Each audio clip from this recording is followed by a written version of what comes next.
Président Raimondi, merci beaucoup d'avoir accepté de donner cette interview pour la conférence internationale des commissaires à la protection des données et de la vie privée qui se tient donc à Bruxelles. Laissez-moi vous remercier pour cette opportunité, remercier les organisateurs. Je voudrais mentionner mon ami et collègue Giovanni Buttarelli qui m'a donné l'opportunité d'intervenir par ces moyens. Merci infiniment.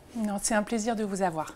Alors ma première question sera une question générale. Que pensez-vous du fait que désormais dans nos vies, tout tourne autour de la donnée personnelle? Oui, en effet, nos sociétés sont de plus en plus basées sur le traitement des données. Et c'est très bien, dans le sens que c'est une source d'innovation potentielle très bénéfique. Ça, évidemment, augmente la productivité.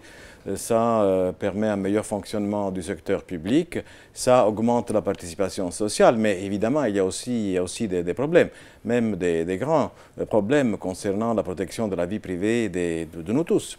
Et là, vous savez, donc le Conseil de l'Europe a été pionnier dans ce domaine en adoptant déjà dans les années 80, au début des années 80, la Convention 108 qui contient les principes fondamentaux dans ce domaine. Maintenant, l'Union européenne vient d'adopter le GDPR, qui est une réglementation très sophistiquée. Le Conseil de l'Europe lui-même vient de moderniser la Convention 108 avec le protocole d'Elsinore qui vient d'être adopté au mois de mai de cette année et qui est basé sur des principes les plus modernes en la matière, c'est-à-dire la proportionnalité, la transparence, la minimisation des données qui n'est qu'un aspect de la proportionnalité dans le sens qu'on collecte seulement les données qu'il est nécessaire de collecter, la privacy by design, c'est-à-dire que chaque fois qu'on crée une nouvelle application, il faut se poser déjà la question de la protection de la vie privée des utilisateurs, des bénéficiaires. Mais donc tout ça est très bien, mais ça ne suffit pas.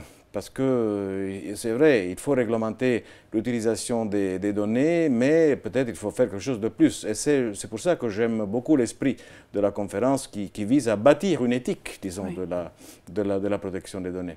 Oui, alors si vous me permettez de faire le lien justement avec la conférence, avec l'éthique, vous êtes président de la Cour européenne des droits de l'homme à Strasbourg. Donc un thème clé en matière de protection des personnes, c'est la dignité. Absolument. Et ce terme de dignité figure-t-il dans la Convention européenne des droits de l'homme? Absolument. La dignité est bien le point de départ pour la construction de n'importe quel code d'éthique. Donc c'est bien de là qu'il faut partir. Cela dit, et peut-être étonnamment, mais le terme dignité ne figure pas dans la Convention. On le retrouve un peu marginalement dans le préambule du protocole numéro 13 à la Convention qui concerne l'abolition de la peine de mort en toutes circonstances. Mais on ne le trouve pas en tant que tel dans la Convention. Et alors, le retrouve-t-on dans la jurisprudence de la Cour? Oui, bien sûr. On a beaucoup de références à la dignité dans la jurisprudence de la Cour.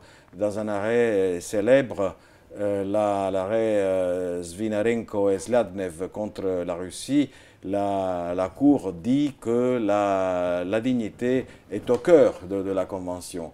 Dans un autre arrêt célèbre, Preti contre le Royaume-Uni, la Cour dit que c'est l'essence même de la Convention. On peut dire que la dignité est la source de tous les droits fondamentaux. Donc c'est vraiment un élément essentiel dans notre jurisprudence. Oui, tout à fait. Et ce terme de dignité, on l'a fait retransparaître aussi dans la Convention 108 modernisée, dont oui, vous faites oui, un ardent défenseur. Donc dans quel type d'affaires la Cour va-t-elle traiter ce terme? Donc évidemment, la première chose qui vient à l'esprit, c'est le domaine très sensible de l'article 3. L'article 3, comme vous le savez, protège contre la torture, contre le traitement aux peines inhumains ou dégradants. Et donc, c'est notamment, peut-être, je dirais, dans le domaine des prisons que la Cour fait souvent référence au concept de dignité, notamment dans des cas de surpeuplement carcéral. Mais il y a aussi d'autres domaines. Par exemple, l'article 8 et l'article 10. Là, parfois, l'article 8 protège justement la vie privée. L'article 10 protège la liberté d'expression. Ces deux droits et libertés entrent souvent en conflit. Et donc il faut protéger les deux choses. D'une part, la dignité de journalistes, de toute manière de tous ceux qui souhaitent exprimer des idées, et la dignité évidemment des personnes dont la réputation peut être atteinte par l'utilisation de la liberté d'expression. À l'ère des nouvelles technologies, la Cour traite-t-elle de cette notion de dignité dans des cas liés à Internet? Il faut dire que, disons, nous sommes un petit peu en retard. Notre jurisprudence n'est pas très développée sur l'utilisation d'Internet. Cela s'explique parce qu'évidemment la révolution digitale n'est pas récente, elle date de plusieurs années. Mais nous intervenons seulement après que les recours internes ont été épuisés. Cela explique un peu le retard, disons notre retard. Et donc, nous avons développé des idées très claires et sous l'angle de l'article 8 et sous l'angle de l'article 10 qui ont vocation à être appliquées dans le domaine d'Internet. Mais jusqu'à présent, les applications ont été, disons, minimes. Mais il y a une affaire très importante qui est l'affaire Delphi contre Estonie, dans laquelle la Cour a eu la possibilité de s'exprimer à ce sujet. Donc, pour vous, comment la Cour peut-elle assurer que la dignité de la personne soit assurée sur Internet? Je peux partir de cette affaire que je viens de citer. Cette affaire concernait un portail d'information qui était géré par cette entreprise Delphi et qui permettait de déposer des commentaires. Le problème est surgi parce qu'il y avait des commentaires qui étaient tout à fait illicites et donc pour lesquels la victime, disons, de ces commentaires n'a pas eu la possibilité de s'adresser contre la personne responsable des commentaires parce qu'il y avait l'anonymat. Et donc l'entreprise était considérée responsable par les autorités estoniennes. Et donc la question concernait juste ça. Donc est-ce que la liberté d'expression de cette entreprise a été violée par l'action répressive des autorités estoniennes? Et la Cour a dit non. La Cour a dit qu'il n'y avait pas eu violation de la Convention en s'appuyant sur les devoirs et responsabilités qui, d'après l'article 10, je pense notamment à son paragraphe 2, assiste la liberté d'expression. Donc, en s'appuyant sur ces devoirs et responsabilités, la Cour a affirmé des principes d'équilibre et de proportionnalité, dans le sens que, évidemment, la liberté d'expression doit être protégée, évidemment aussi dans le domaine d'Internet, mais cette liberté s'accompagne de devoirs et de responsabilités. Donc il y a certains devoirs du provider, de l'entreprise qui gère une plateforme, de permettre dans certains cas l'identification des personnes qui sont responsables d'un commentaire illicite. Alors vous parlez des devoirs, mais y a-t-il au-delà de ça un code d'éthique sur Internet?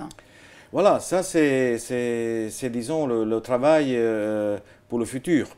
Là, ce que la Cour a dit dans Delphi est peut-être une amorce, un début de code d'éthique pour Internet. Mais ça ne peut pas concerner que les providers de plateformes d'information. Ça, c'est beaucoup plus vaste parce que, comme vous l'avez dit, la gestion et le traitement des données pénètrent toute notre vie aujourd'hui. Donc, il faut vraiment bâtir un code d'éthique à tous azimuts. Mais ça, c'est peut-être un premier pas. Et c'est vrai aussi que ce que la Cour a dit peut être un premier élément pour bâtir un code d'éthique pour les entreprises. Mais il faut aussi peut-être un code d'éthique pour les utilisateurs d'Internet, qui sont des millions et des millions. Chaque jour, on a des millions de commentaires qui sont déposés sur les différentes plateformes, les différents sites. Et évidemment, on ne peut pas les contrôler tous. Donc il faut vraiment aussi procéder à un processus d'éducation des internautes. Une dernière question, si vous le permettez, Monsieur le Président. Pour vous, y a-t-il une tension entre nouvelles technologies et droits de l'homme? Là, c'est l'évidence même. Il faut assurer un bon équilibre entre les deux. Et là, il y a un exemple que je peux vous faire. C'est, vous savez que maintenant, on a développé des techniques de reconnaissance faciale très développées et qui peuvent avoir évidemment une utilité immense, notamment dans la lutte contre le terrorisme, pour identifier des personnes accusées de terrorisme.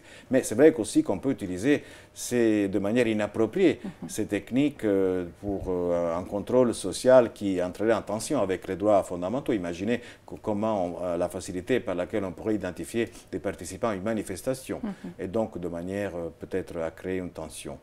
Et aussi, je peux me référer, là je pense que c'est un très bon développement, à l'article 9, revu, disons, de la Convention 108, maintenant qui sera modifié par le protocole, et qui accorde, disons, aux particuliers un contrôle de plus en plus poussé sur les données qui les concernent. Donc, c'est l'évidence même. Merci, vous êtes un merveilleux défenseur de la Convention 108 en plus de la Convention européenne des droits de l'homme. Donc je vous remercie de cette interview pour la conférence internationale. C'est moi qui vous remercie beaucoup. Merci infiniment, madame.